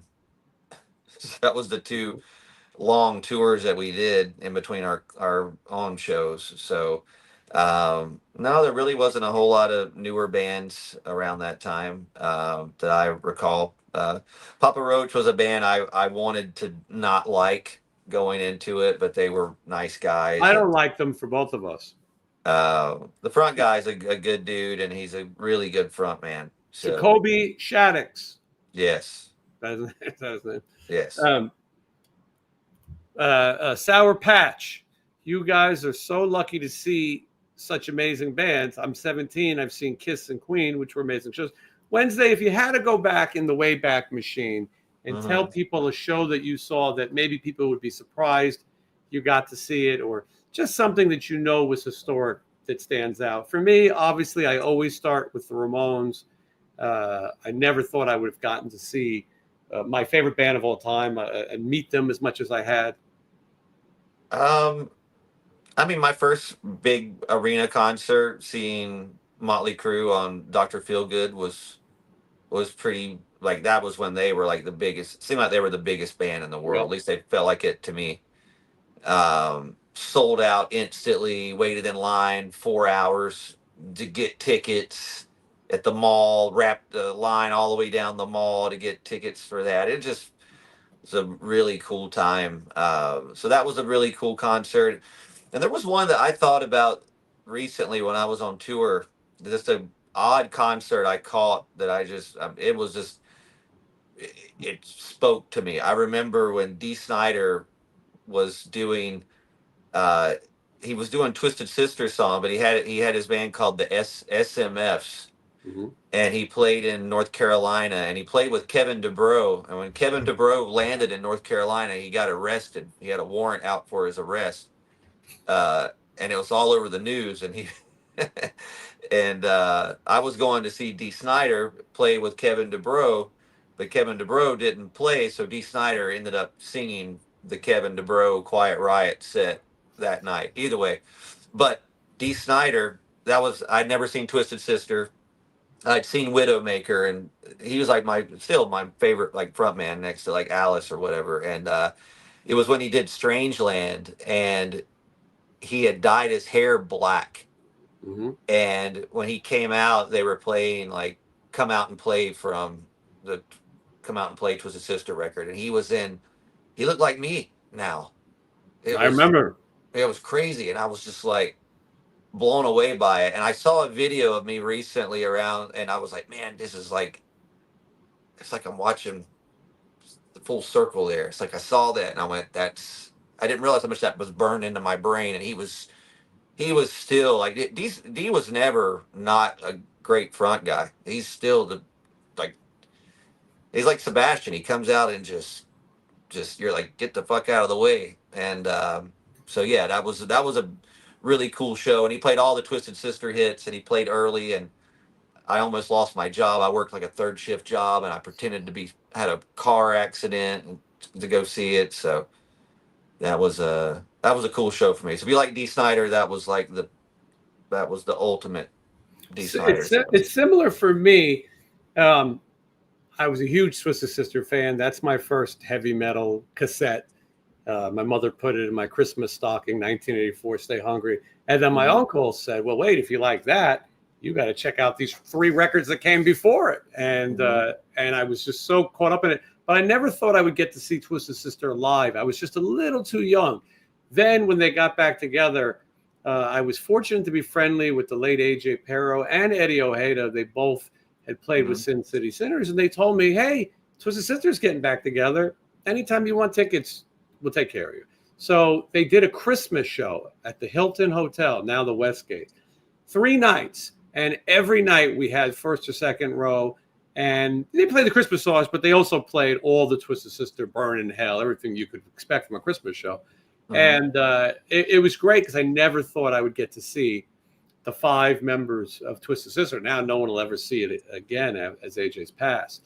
But so that was a great one. And, sometimes you don't know. I've told this story before, but in 2000, I went to a place called the Huntridge Theater here in Las Vegas.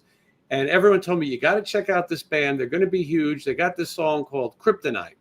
And I said, all right, I'll check it out. And it was 3 Doors Down in 2000. And the opening band was Nickelback. And, both of those bands went on to produce, Diamond Awards. I mean, it's insane. Yeah. And it's funny how just going to a little bar because somebody said, and I will say I hated Nickelback that night.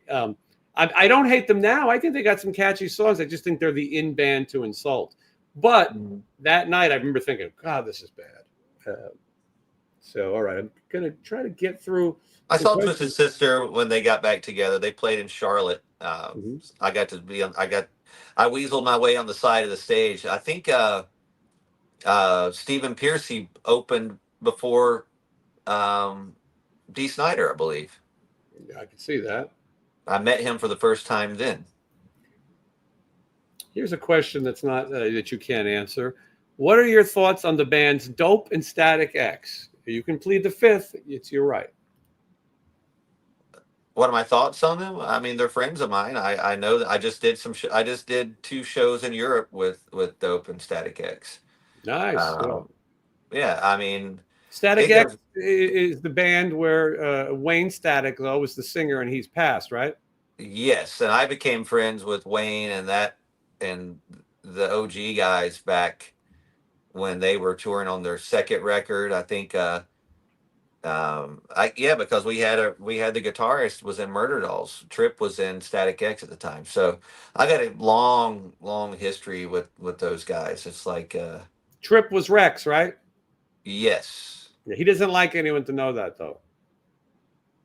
Probably not, no. Even though that was his name in Rough House. So, right. Is that what it's called? Rough House? Yeah. Yeah. So Wednesday, all the bands that you used to play with were, and no offense, is when I thought music was finally dead. You know, the early 2000s, I said, holy shit, music has finally gotten terrible. Now, I don't know anything. Maybe these bands are the best bands ever. But I thought the early 2000s was the worst time for music. I think the first Static X record is excellent. It's still a great. That's probably late it's still 90s, right? 90s? 99 maybe. Yeah. They were cool. It was just a different thing. They got kind of lumped into it. I thought Power Man 5000. I thought the record they got a big hit off of was a cool record around They're a that great time. that's a great live band still. They're still excellent live. I saw Korn back in like 99 in a club show, and it was one of the most intense things I've ever seen. I thought I was going to die because it was just, I've never seen, and that's cool to be at, whether you like a band. When you see a band move an audience like that, that's whether you like the band or not, it's a cool thing to be a part. So I remember seeing, so yeah, there's a lot of bands from that era that were. I liked Korn. Maybe I'm answering Sean's question now. I liked Korn as well, and I liked Orgy featuring Amir Durak. I wasn't a big fan of Orgy. No, wasn't you? But yeah, I didn't. Yeah, I think I wanted to like it, and I never got into it. I saw them open for Love and Rockets a few times. Amir Durak will be there this weekend in Anaheim, I am told. Who's playing this show? Who was all on this show? It's Vixen and Piercy DiMartini. That's it. Okay, so it's Vixen. All right. Wednesday, This Is Your Life. Murder Dolls played a show with Breaking Benjamin in Worcester, Massachusetts in November of 2002. BB was huge in Philly when their debut album was released that year. There it is. Look at that. Oh, wow. Yeah. What shirts are you wearing? Well, that's a good question. Wednesday is representing the movie Trick or Treat, featuring Sammy Kerr, the late Sammy Kerr, voiced by the singer for Flogging Molly, right? This is true. And I am sporting the Final Countdown by Europe. They're a hot new band out of Sweden. I recommend them. I remember getting Europe on cassette when I was still getting G.I. Joe toys. Me too. I remember going, man, I gotta stop. Like, I gotta choose. I'm getting older. I can't be collecting G.I. Joes and look at me now. Look at all this.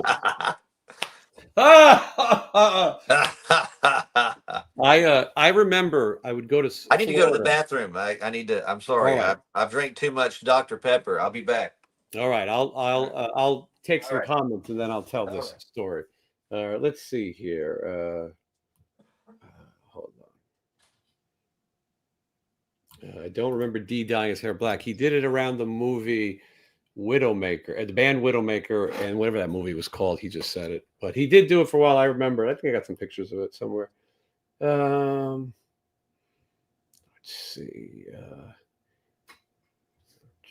Of course, now I can't find any questions. Somebody asking if Trip is in jail. That would be a question for Wednesday. 306 people watching. I don't think he's in jail. I think he did his time. And I think that's all I've got about that. What did you think of the CBGB's movie with Alan Rickman, also known as Snape? I liked it. I liked it as well. I was surprised because I was not expecting to like it, but I did. Nice alien decor. That is a face hugger on the back of his chair. Yeah. Strangeland. That was in the main movie. I didn't think it was very good. Don't tell D. I don't think he's that concerned about my opinion. Let's see. Oh, I saw Spinal Tap twice.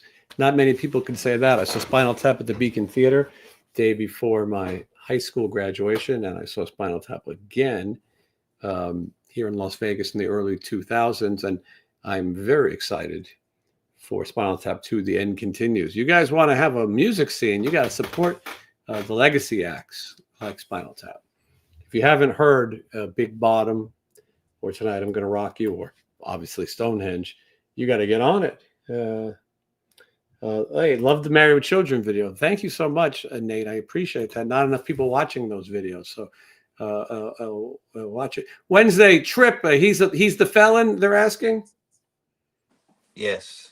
Yeah, you probably can't comment, but although you were not in a comment. Nothing really to comment about. It's all out there if you want to go look it up on Crime Stoppers. It's documented. Yeah, you guys don't go bowling. McGruff will tell you about it. Hey kids. you guys don't go bowling anymore, though, do you? I don't think so. Hey, all right, kids. It's McGruff here. We got one for you today. We were he would be on the McGruff Hour. We were talking about cassettes. I remember every summer I went to Florida to stay with my grandparents. And I remember, I guess it was 86, 87, I don't know.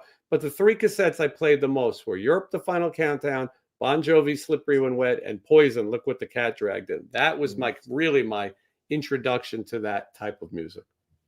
Yeah, I remember getting Poison, Look What the Cat Dragged In around when I was still getting around Europe. I got it at the same store because you get cassettes for like $5.99 or $6.99, I believe, and I would get that and like a 250 GI Joe, like under $10. That's a steal for a parent. Like, let's shut this kid up with a cassette. Now he's listening to music. He'll shut up even more.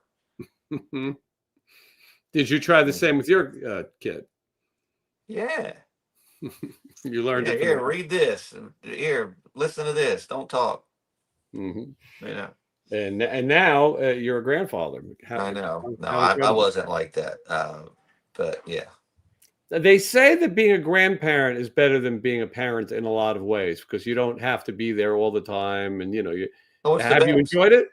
Yeah, it's been cool. It's not what I thought. I don't get to see my granddaughters as much as I would like to because I'm not on the East Coast that often. But no, it's awesome. She's cool. She likes me. That's a good thing. That's a good thing. Tomorrow, I'm watching The Toxic Avenger at 7. I'm gonna suck.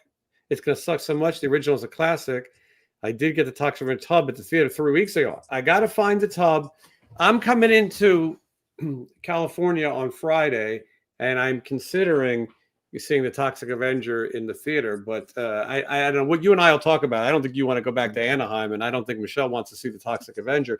So there's a lot of issues in my. Yeah, I have to do this. I'm doing a signing on Saturday morning from like 11 to 4, and then I'm going to go to meet you out in Anaheim. Yeah, there's Toxie right there. There he is, the Toxic Avenger. I'm excited to see it because it just seems it's going to suck, but I feel like Lloyd invited me to see a trauma movie called The Curse of Nukem High 2 or 3 or something. Class of Nukem High. Yes. Yeah, but it wasn't the original. The original is great, but it was like the 8th one. But watching it in the theater, Curse of Nukem High. I forgot what he called this one, and it was such a tongue twister. It was like Return to Nukem High. It was so stupid, but I watched it. And it was like watching a porn movie. It was so ridiculous in the theater that I thought everyone's saying that this is the kind of thing you need to see in a theater with other people. It was called Return to Nukem High, aka Volume 2. So who knows? I enjoyed the first one. There's a movie theater in walking distance from the Grove. It could happen. I might be by myself, but I will leave with a Toxic Avenger popcorn bucket. Let's see. And I know they're doing a trauma panel. I was invited to go, but I can't do it. It's in LA, but it's, you look when you tour, you miss important moments in history. You miss, dates with your family and your children, Toxic Avenger screenings. You have to make sacrifices if you want to be on the road. You do. I'm trying to work my Toxic Avenger stuff at. I think it's around. It's over there somewhere, I think. If you guys want to see Wednesday 13 in person, if you'd like to meet him, and you're in the greater Los Angeles area, the Hyena Gallery is the place to be. Now, Wednesday, do they have actual hyena there? So basically what this is, Hyena Gallery is a store here in Burbank. It's been around for a long time. Cool store there. And I guess they're doing what is called a horror market. They do it every year, and it's going to be taking place at this place called the Mayflower Club, which is in North Hollywood. Mm-hmm. Information's on my Instagram page. You go back and look at my post, it explains it, but you can go to the Hyena Gallery website or their store or whatever and get info on it. But I'll be there with some other comic book people that are signing for a few hours, and yeah, I'll be there. And then I'll be playing Los Angeles at the Joey Jordison tribute night at the Terragram October 3rd, and that is pay some respect to Joey Jordison. This was the last project he was involved in. Is that correct? So the headliner is his band Vimic that he was working on when he passed, and this is their album release for the album that he never got to put out. We're opening up the show. We're not doing a long set. I think we're doing like a 30-minute set. Well, for you, 30 minutes is about 18 songs. Yeah. So no, it'll be good. It's going to be fun, and a lot of special guests. People are going to be there, and drums so it's going to be cool. So come out if you're there. Did Joey play guitar in that last project? No, he's the drummer. So they have like guest drummers. I think everyone from like Dean Castronovo's playing on it. His son Kyle's playing. They have a bunch of different people. Basically, they're playing this whole new album, and I think, from what I understand, a different drummer on every song. Very cool. And I'm sure they'll do some other stuff, and it's going to be cool. Very cool. Let's see here. Just going through everything. Make sure we got to all the questions and all the comments. Got to thank everybody who participated tonight. 300 people Wednesday, just hanging out, just having a good time. I love playing in front of people. I love talking in front of people. This is good. 200, 300 people. That's more than my shows I play sometimes. I say it all, when I say that, my subscribers have reached, over 40,000, that's like Madison Square Garden twice. I have twice the people of Madison Square Garden. We could fill them. I want to start doing it next year. I'm going to start doing these get-togethers, and hopefully Wednesday and I will coordinate, since he's not going to be doing a headline tour of the United States. Maybe we could go cool places like the Texas Chainsaw Massacre Barbecue and broadcast live. And if people want to come out, I want to get you to come to Europe, because that's where I want to be. I might be touring the U.S. as much, but I want to be touring everywhere else. We're working in South America, Mexico next. I'm ready. Sounds good. And then we can do a documentary. And next summer is going to be all the festivals again, like the ones we didn't play this year. We're going to do some more of those. I don't think I want to be headlining the U.S., but I want to be doing some support stuff. So. Yes. Anyway, I'm skimming. Anyway, it's been a fun show, and I want to remind everyone that if you want to find out the latest on Wednesday 13, you can follow him on Instagram, official Wednesday 13. If you want to buy some merch or see some tour dates, you go to officialwednesday13.com. I just happen to have his brand new album right here. This is called Mid-Death Crisis, and it's still the new album. And you should go get it. and it's a damn good record. I enjoy it. So these songs got stuck in my head. I think we're gonna do one more video, but I don't think I'm gonna do what I'd planned. I think we're gonna do an on the road video, and Vicente's The gonna home come sweet. out and film us in Europe the first week and document all that, and we may put a video out for the end of the year for one of the other tracks. You're gonna do like a home sweet home video? Pretty much. I would say this is probably more of the Wanted Dead or Alive kind Oh, of. that's true. Yeah. Yeah, but it may be both. I don't know if it's gonna be black and white. We just did black and white, so maybe more home sweet home. Sean is going to see Jaws in IMAX. I think I'm going to do it too. I'll Popcorn go see bucket. Jaws in IMAX. I'll take the lady to see that. She likes Jaws. They've got the new D-bag seating. You know about that? D-bagging, that sounds sexual. Oh, maybe it's called D-box. But they got a Oh. seat, and the seat moves the whole time, and they blow Arctic chill on you. Like you'll feel like you're out on the water with Jaws, and they have that I in don't movies. want that. You wouldn't like it.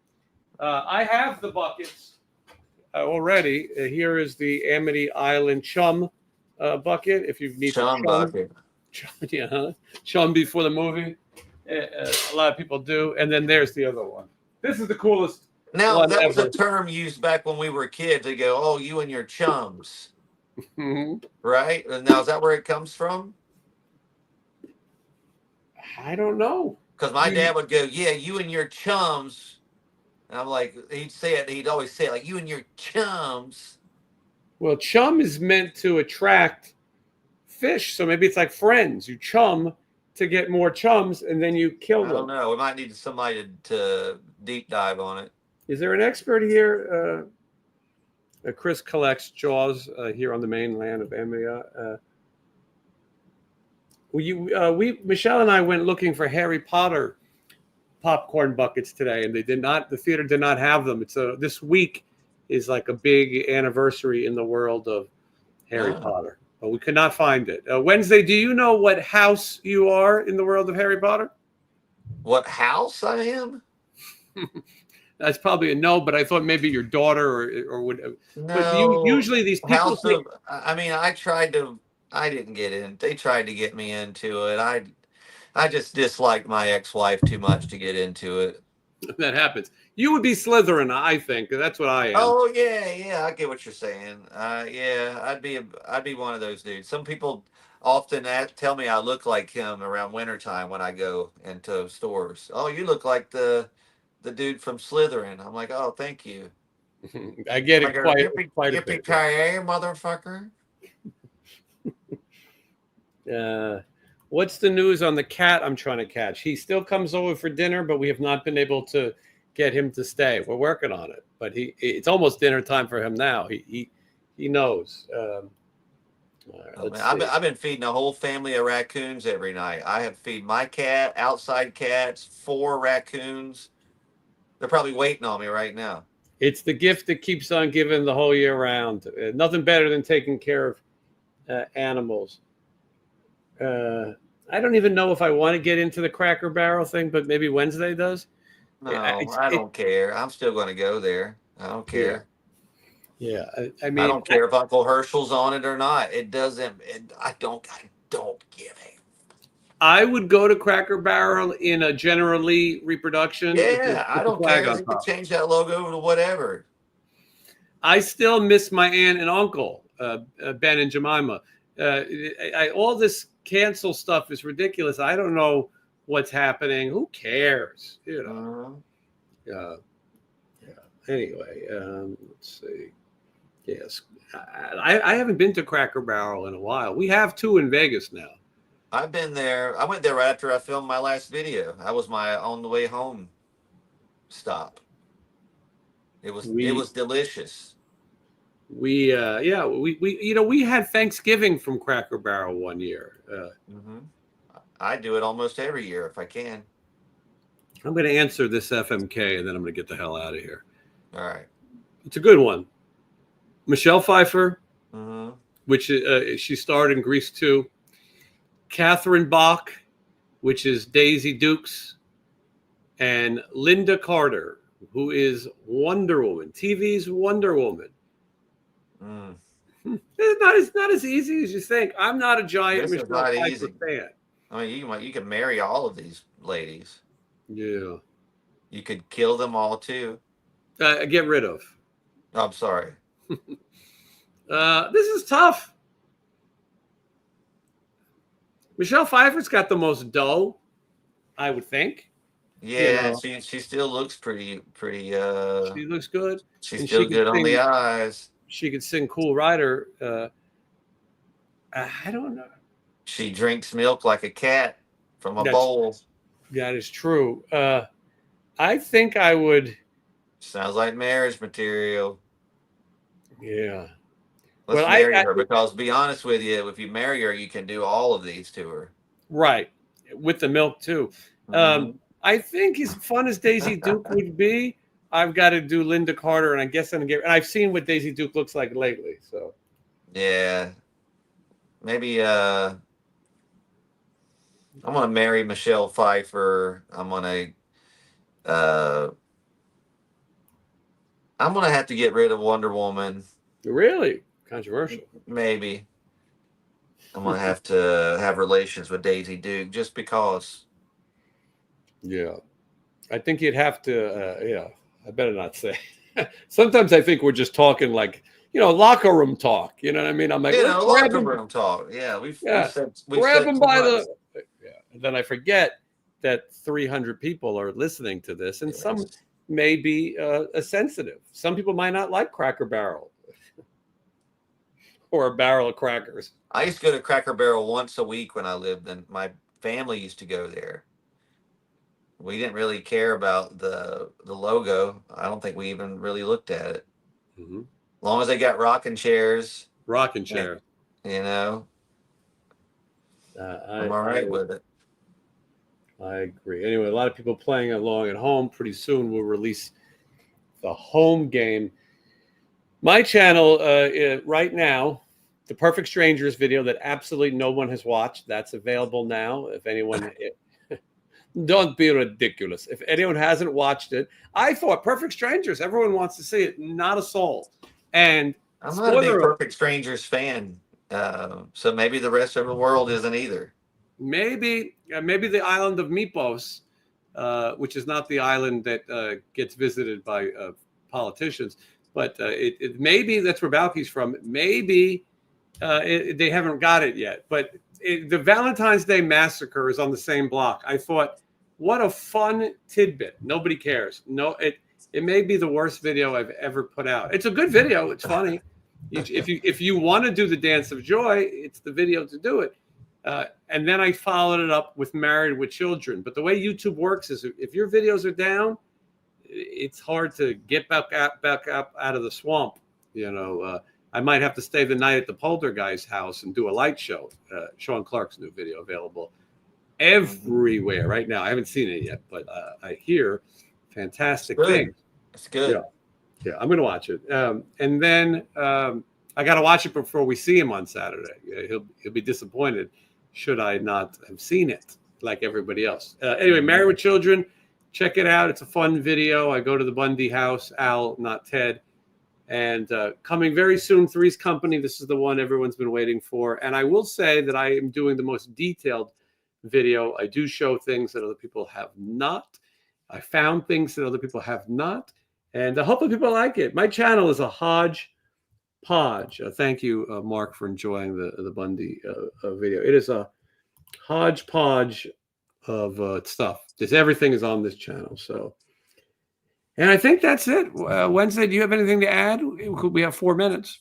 Just this weekend, I'm going to be at the thing I talked about, and my tour starts in Europe October 17th, and that's Scandinavia, Germany, Netherlands, UK.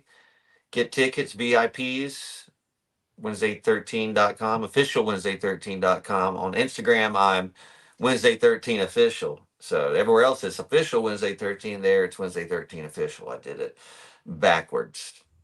Very nice. Going to be a new tour diary. I don't like making them. I'm trying to stop, but I got old ones that got to come out. People want to see what hotels I ate at.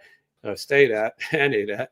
Mhm. Michelle, in the next video, spoiler alert, Michelle teaches the Chapel Roan Hot to Go dance to the band. Wow. Yeah, and you will see, were they coordinated and learned it? Do you even know what that is, Wednesday? I don't. Chapel Roan is a young singer. I heard she might be a little. And anyway, she has this dance that people do, sort of like the YMCA, that all the kids were doing for a little while. And we're going to see if a bunch of middle-aged to senior citizen men can do it. So you're going to want to subscribe if I you don't know haven't. anything about it. I learned of what Labubus were recently. Yeah, that's big. You I'm know. not collecting those. No. Unless they make like, a Dracula Labubu. Still don't think I'm Someone doing gave me a knockoff one that was like a demon dead one or something. I don't know. it. Yeah, it's a whole world out there, Wednesday, that we're not ready for. Sometimes we need to just stay in the house with our surrounded by the things that make us happy. Yeah. Well, I will see this week. Wednesday, I'll be seeing a lot of you. This weekend, I'll see you in California. We'll relive the days of Rat, and then the following weekend we'll go to the Hollywood show, and Lots of stuff. Lots of stuff. We're gonna have so much fun. We'll be whistling zippity doo at our assholes. All right. Anyway, thank you all for watching. We've said it all. Can't say anymore. We will see you maybe next week, maybe Wednesday. Just wanna waste some time with you. Sometimes it seems too good.